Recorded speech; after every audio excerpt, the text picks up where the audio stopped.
Israel से बार बार पंगा क्यों ले रहा हमास? असली वजह का इजराइल को लगी भनक। वो जमीन का टुकड़ा जिसे हमास मानता है पवित्र, उस जमीन की खातिर खून बहा रहा हमास। अब इजराइल ने छेड़ा हमास पर महायुद्ध शुरू। हमास ने किया खत्म, इजराइल करेगा।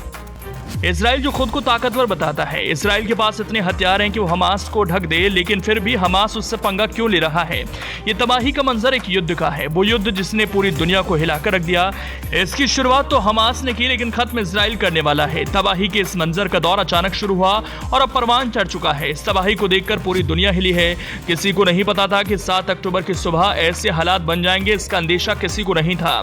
इजराइल की सुबह तो धमाके के साथ शुरू होती है। इसके बाद इजराइल ने ठान लिया कि हमास को क्या बनाकर छोड़ेगा। तबाही का ऐसा मंजर कभी किसी ने नहीं देखा था। हमास एक आतंकवादी संगठन है जो एक जमीन के टुकड़े को लेकर इजराइल से युद्ध छेड़ बैठा। हमास को इसका पहले से अंदाजा है कि इजराइल को हराना असंभव है, लेकिन फिर भी हमास के आतंकवादियों ने इजराइल पर अटैक किया। जबकि इससे पहले भी युद्ध हो चुका है और हार भी चुका है, लेकिन फिर भी बार बार सालों का इंतजार करता है, हथियार जुटाता है, लड़ाके जुटाता है और फिर इजराइल पर अटैक कर देते हैं। इसकी शुरुआत कहां से हुई? वो कौन सा जमीन का टुकड़ा है जिसके लिए इजराइल से भिड़ गया? आज हम अपनी रिपोर्ट में बताएंगे कैसे इस युद्ध की शुरुआत हुई। इस युद्ध की पूरी दास्तां हम बताएंगे। इस युद्ध के पीछे की असली वजह क्या है? क्या हमास इतना ताकतवर है कि वो इजराइल को हरा दे?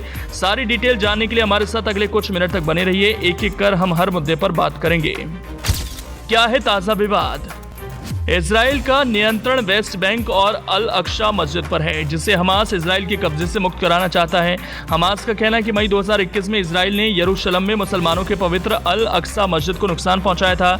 इजराइल ने गाजा पट्टी में कई दशकों से घेराबंदी कर रखी है, जिससे वहां रहने वाले लोगों को अनाज और जरूरी दवाइयों की भीषण तंगी का सामना करना पड़ता है। इन सब का बदला लेने के लिए हमास ने इजराइल पर हमला किया।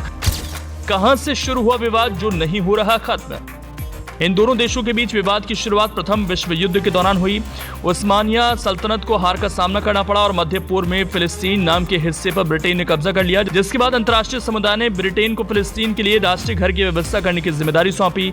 यहूदियों और अरब दोनों ने अपना अपना दावा पेश किया और यहीं से दोनों देशों के बीच विवाद शुरू हुआ। इस विवाद को ब्रिटिश भी नहीं निपटा सके। उसके बाद 1947 में यहूदियों और फिलिस्तीनियों का मामला संयुक्त राष्ट्र में पहुंचा और जहां यहूदियों की संख्या ज्यादा है उसे इजराइल और बाकी बचे अरब बहुसंख्यकों को फिलिस्तीन देने का फैसला किया गया। कितना ताकतवर है हमास? हमास इजराइल सेना के आगे कहीं नहीं टिकता, लेकिन उसे नजरअंदाज करना इजराइल के लिए भारी पड़ सकता है। रिपोर्ट के अनुसार हमास रॉकेट से लेकर मोर्टार और ड्रोन अटैक तक से लैस है। हमास अपने हथियारों का निर्माण गाजा पट्टी में ही करता है। वहीं इजराइल दावा करता है कि हमास को ईरान से हथियार मदद के रूप में मिल रहे हैं। इजराइल ये भी दावा करता है कि उसे कतर जैसे कई इस्लामिक देशों से फंडिंग मिलती है।